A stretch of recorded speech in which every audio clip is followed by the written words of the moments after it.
И тогда Всевышний Аллах сказал: «Ты сегодня мой гость, проси, что хочешь». Благословенный и любимый пророк, саллаллаху алейхи вассалям, просил не для себя, а для своей общины.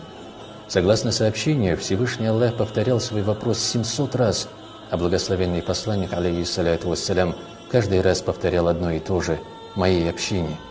Господь Бог сказал: «Ты все время просишь только для своей общины, о себе ничего не просишь». А наш посланник, алейхиссаляту вассалям, ответил: «О Господи, я могу всего лишь просить, а право давать принадлежит Тебе одному. Прости же всю мою общину». Тогда Всевышний Аллах сказал: «О мой любимец, если я буду прощать все грехи Твоей общины сейчас, то мое милосердие и Твоя честь не будут очевидными. Поэтому я разделил Твою общину на 3 группы.